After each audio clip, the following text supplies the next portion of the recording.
I used to think betrayal announced itself with noise, shouting, slammed doors, a confession that split the air like thunder.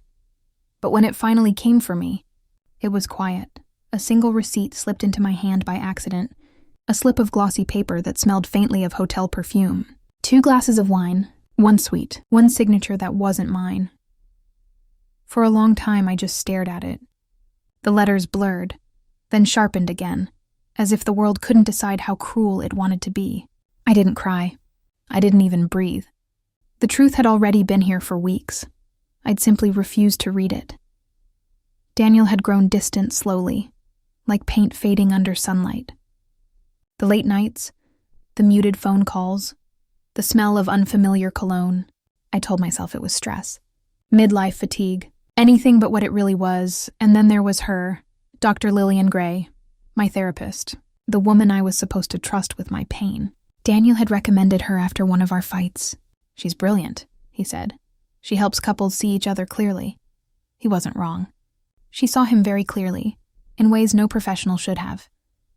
I kept the receipt folded in my wallet for 2 days before I told anyone. Those 48 hours felt like walking across glass barefoot, every memory slicing deeper. The wedding, the house, 18 years of believing that loyalty meant safety.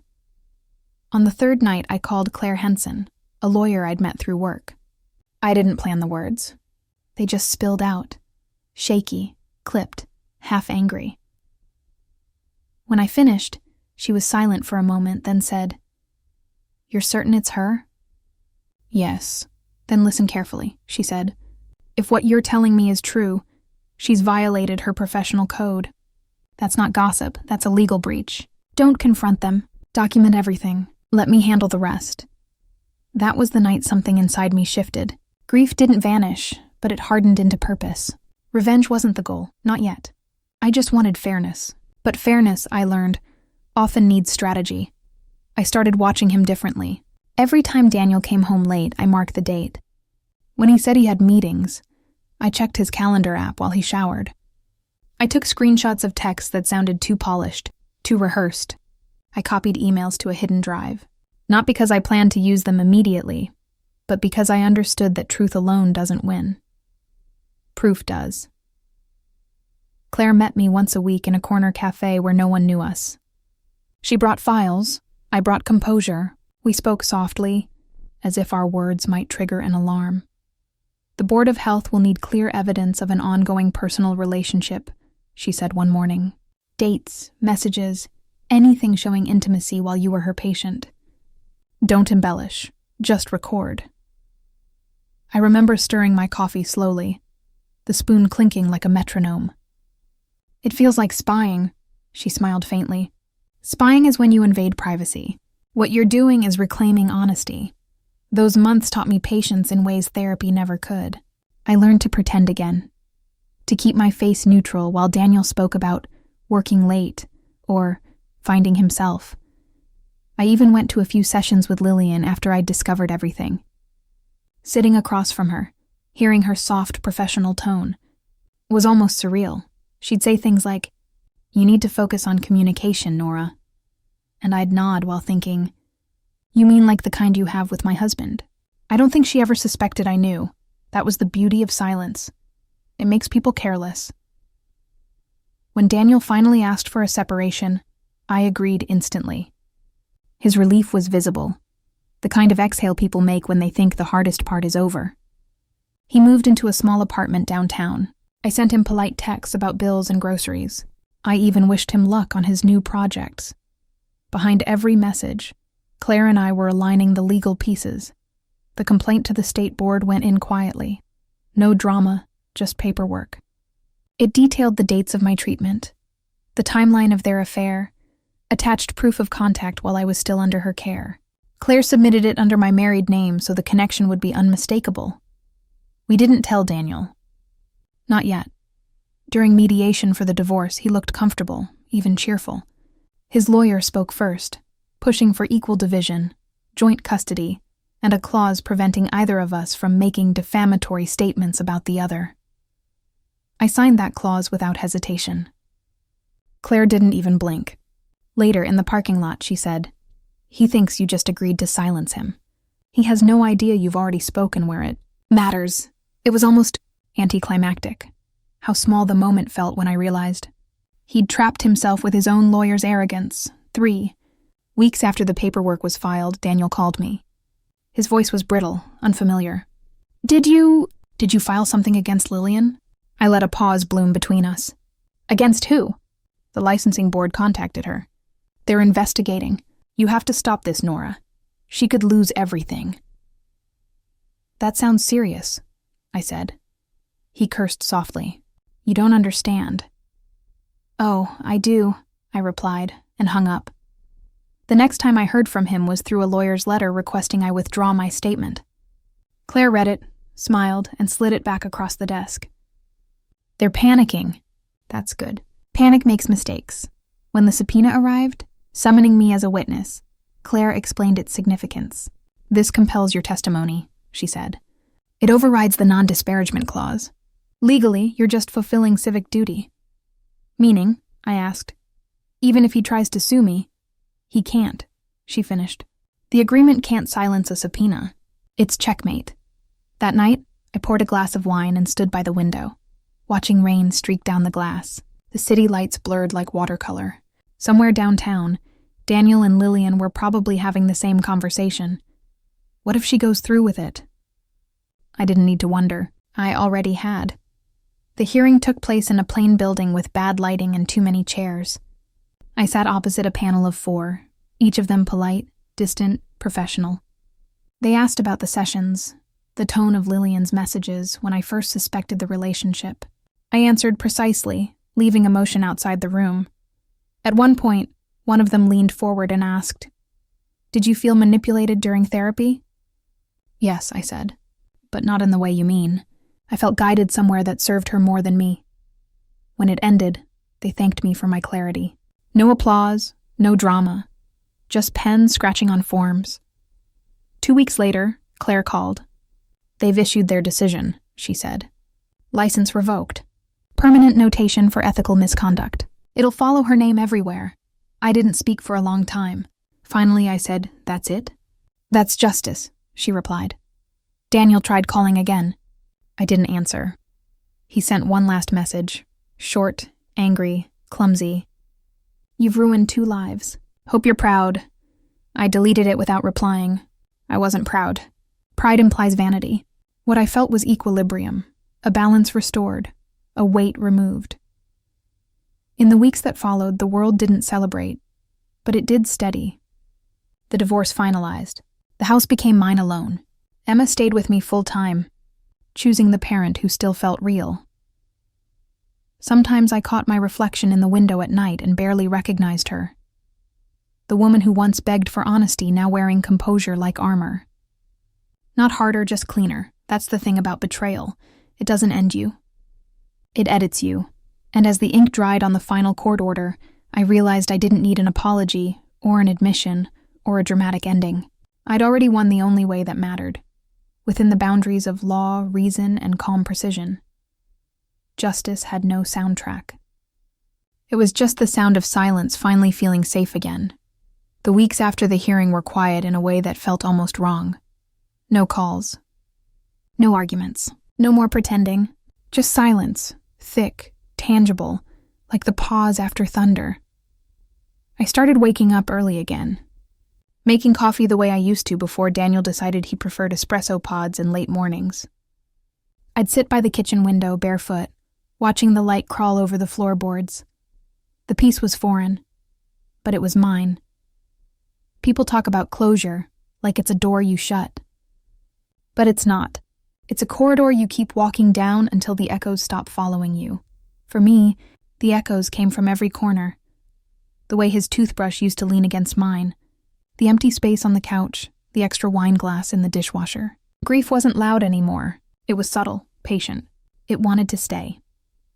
One night, I found myself scrolling through old photos, birthdays, vacations, the fake smiles we wore when things were already breaking.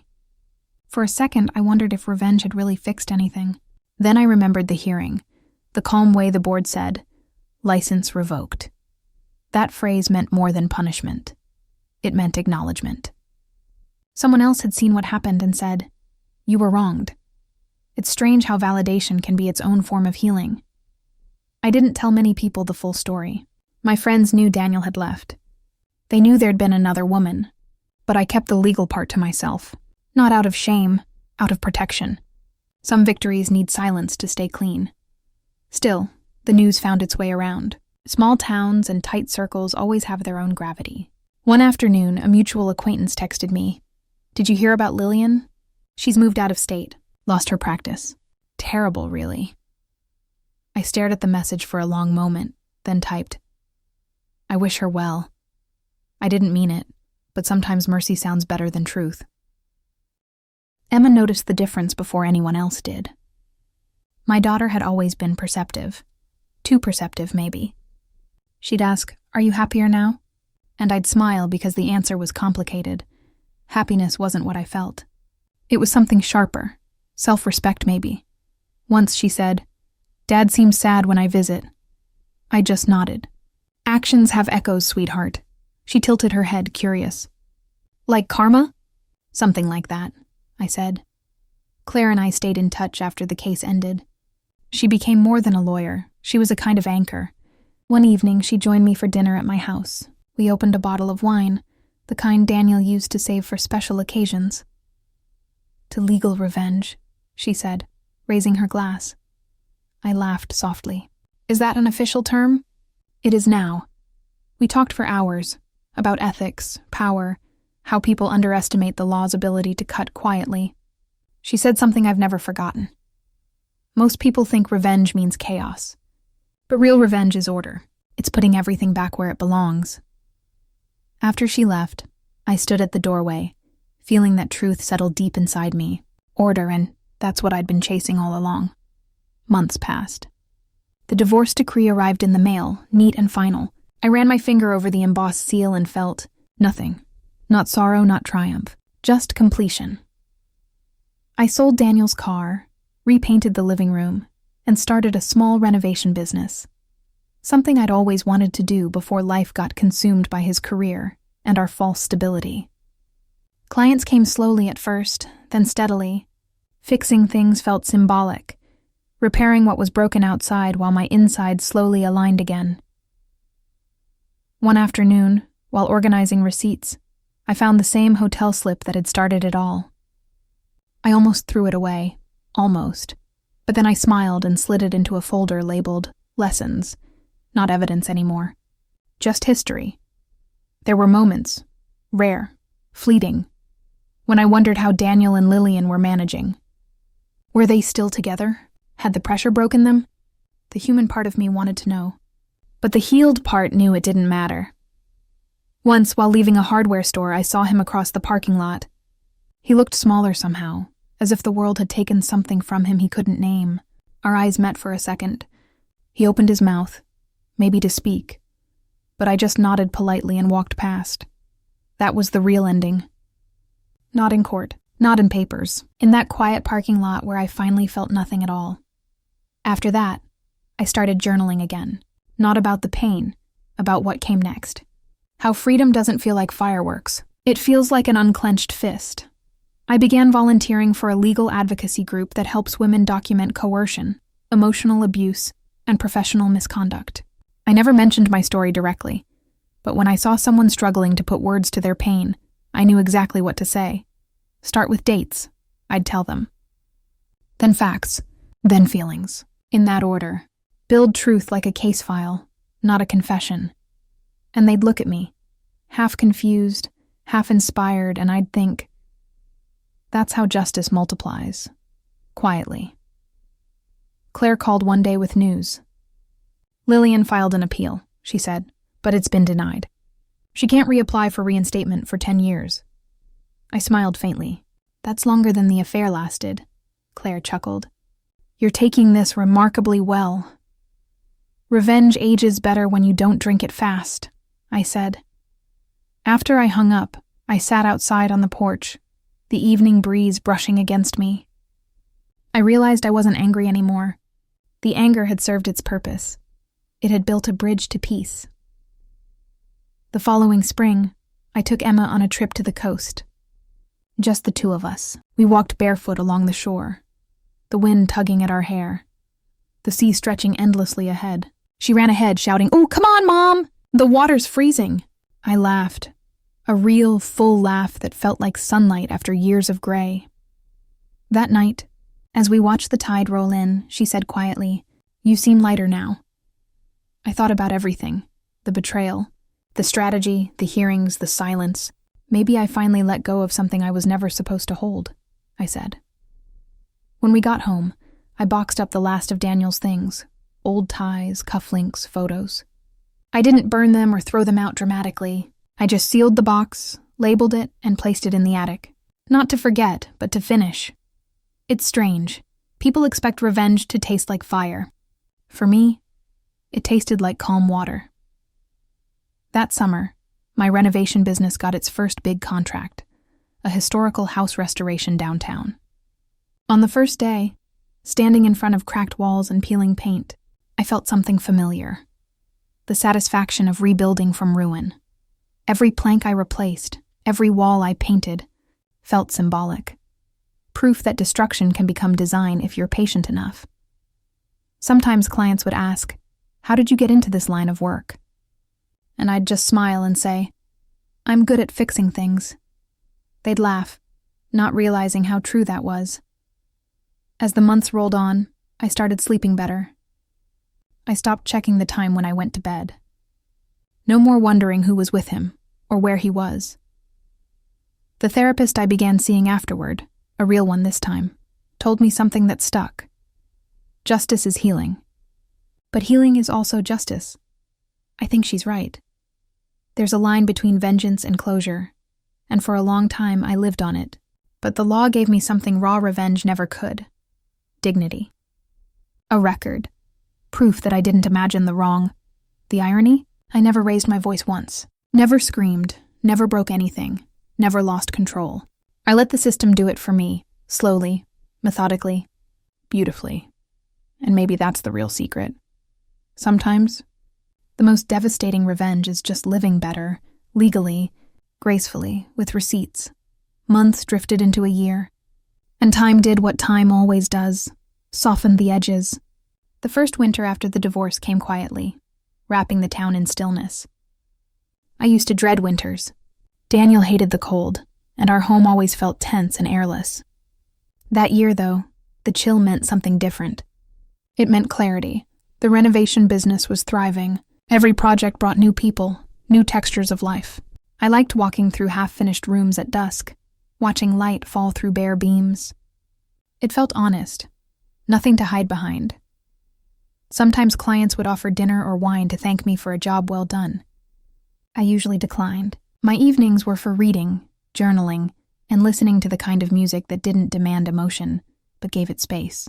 It's funny how, once chaos leaves your life, quiet starts to feel like luxury. One client, a man named Julian, was different.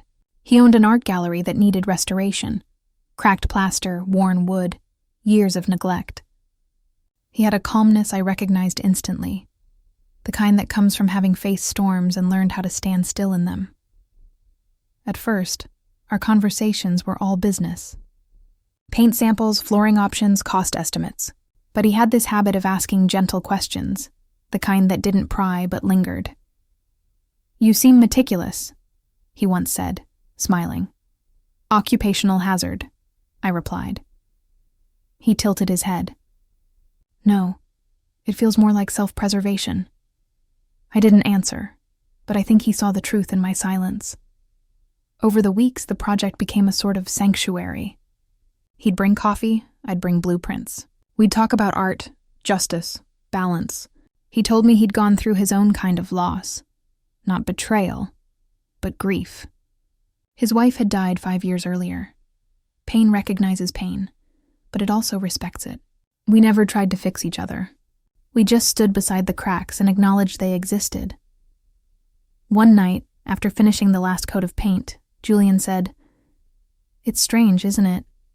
How something can look better after it's been broken, as long as you take the time to repair it right." I looked at the restored gallery walls, smooth and gleaming under soft lights. That's the only kind of beauty I trust now. We stayed friends after the project ended. I wasn't ready for more, and he didn't push. Maybe that was the point. Not every connection needs to bloom into something grand. Some are meant to remind you that tenderness still exists in the world, even after betrayal. By the second spring, the memories of the old life started to lose their sting. Emma was thriving, top of her class, playing guitar, her laughter filling the house again. Sometimes I'd catch her humming in the kitchen and feel this rush of gratitude so strong it almost hurt. We had survived the implosion and somehow come out softer, not harder. Then one afternoon, an envelope arrived in the mail, Daniel's handwriting. For a moment I considered tossing it unopened, but curiosity won. Inside was a short letter. "Nora, I know you have no reason to read this. I just wanted to say that I'm sorry, not for losing you. I know that can't be undone, but for being too blind to see what you were trying to save. I hope you're happy. I'm trying to be." I folded the letter carefully and put it in a drawer, not because I forgave him, because I didn't need to anymore. Forgiveness had become irrelevant. Later that evening, I told Claire about it over the phone. She laughed softly. Classic remorse stage. "You'd be surprised how many clients' exes send letters once reality hits." I smiled. I didn't reply. "Good," she said. Silence is the last statement.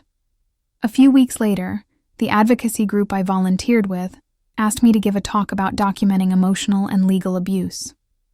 I hesitated. Public speaking wasn't my comfort zone, but something in me wanted to do it. I used to think justice meant watching the guilty fall, but real justice is rebuilding your life so completely that their shadow doesn't reach you anymore. There was a long pause, then quiet applause. It wasn't loud, but it was real.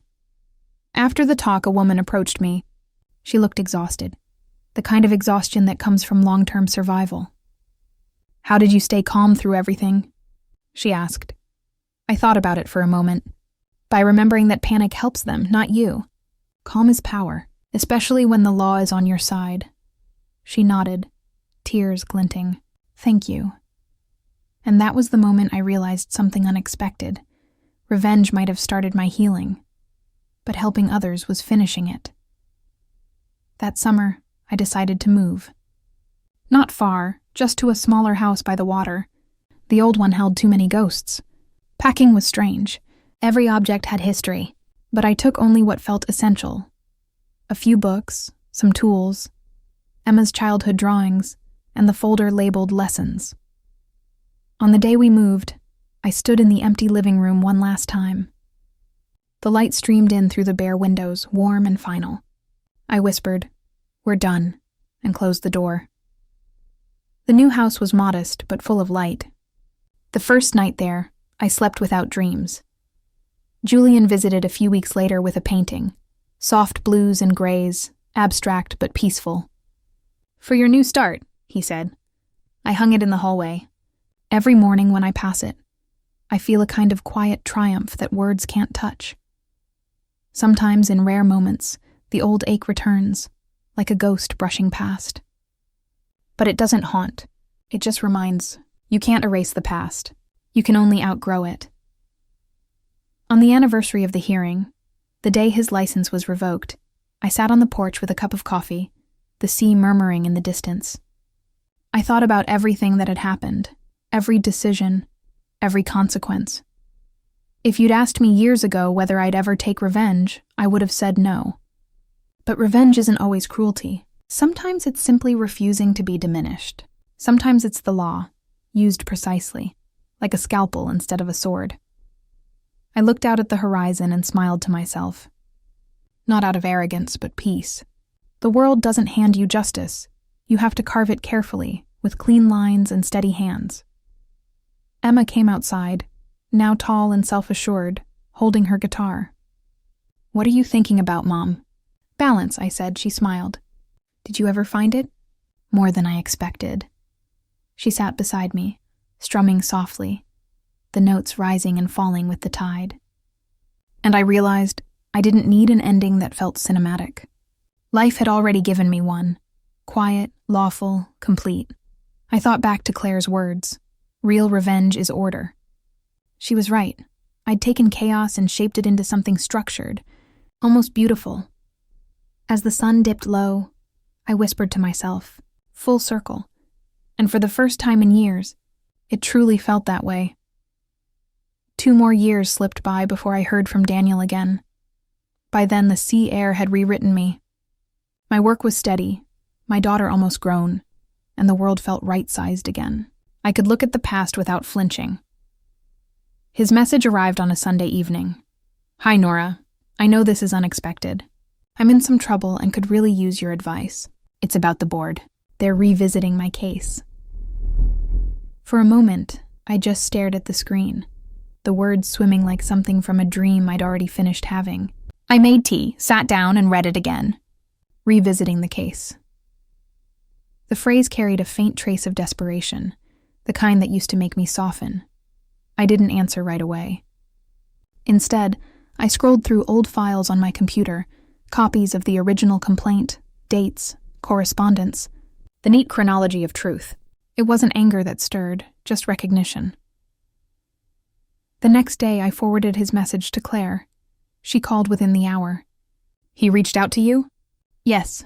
Says he needs advice." "Advice," she repeated dryly. "He's probably hoping you'll help him build some narrative of rehabilitation.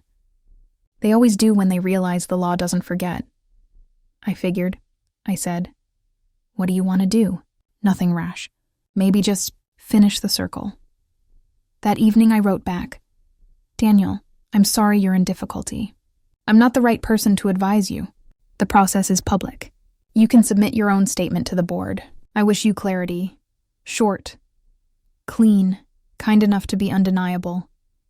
He responded almost instantly. "Please.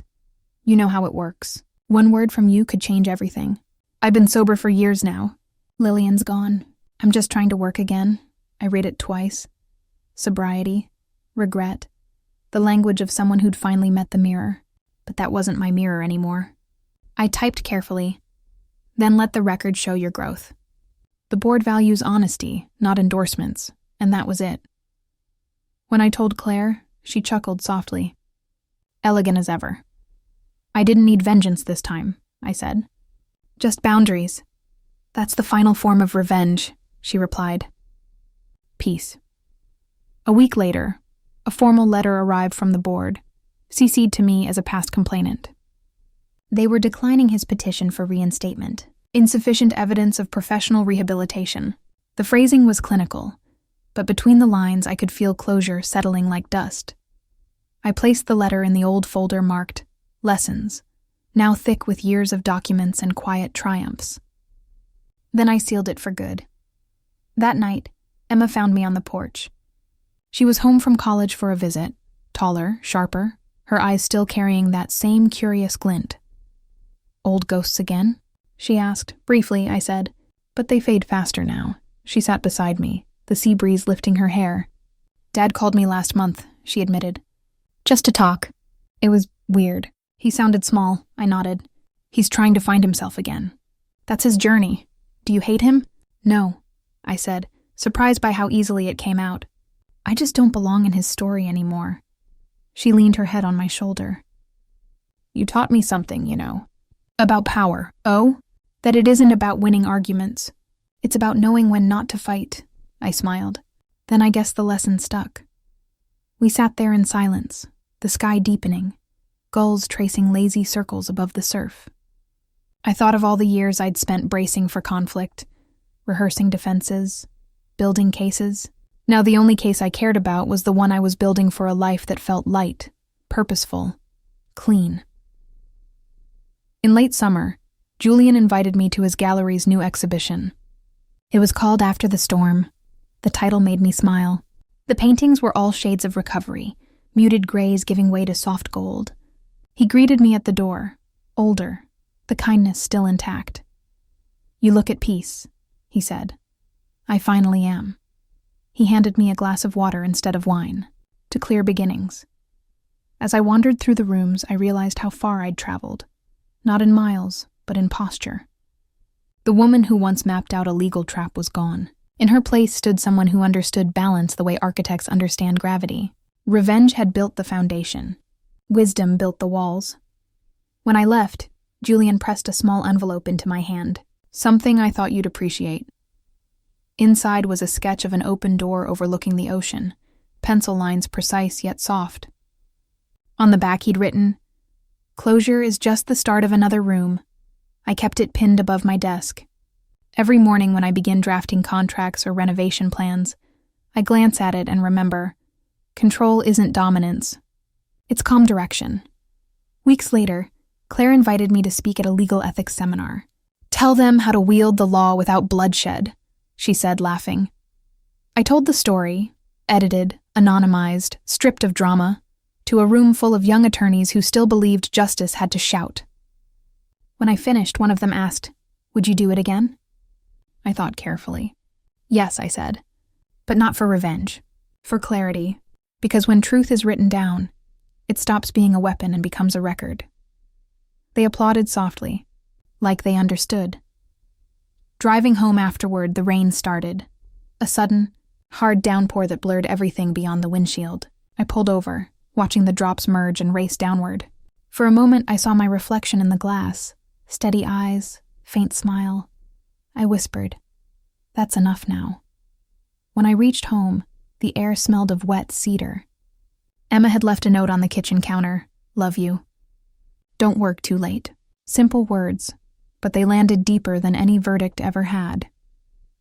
That night, I opened the windows, letting the sound of the surf fill the house. The past no longer echoed. It hummed quietly, part of the rhythm, but not the melody. I realized then that revenge, law, justice, they'd all been instruments. The real music was what came after, the peace of living without needing to be right anymore. I closed my journal, turned off the light, and smiled into the dark. Somewhere out there, Daniel would keep trying to fix what he broke. I hoped he succeeded, honestly, but that story wasn't mine to narrate anymore. Mine was simple. Rebuild, teach, love, repeat. So that's how it ended. Not with a battle, not with a victory lap, but with stillness. The kind that tells you the storm is finally done. I learned that justice doesn't always roar. Sometimes it whispers through paperwork, signatures, quiet decisions made in daylight. Revenge fades. Integrity stays. Daniel's name still crosses my mind once in a while, but only as a reference point, a reminder of how far peace can reach when you stop feeding the fire. I don't hate him. I just don't need him in the story anymore. If there's anything I've taken from all this, it's that the best kind of closure isn't loud. It's the quiet exhale that comes when you realize you've already moved on. And if you stayed with me to the end, thank you. Stories like this aren't just about justice. They're about reclaiming power piece by piece until you finally recognize yourself again. If you want more stories like this, real, human, raw, make sure you're subscribed and turn on the bell so you don't miss the next one, because the next story might just be the reminder someone else needs to find their own peace.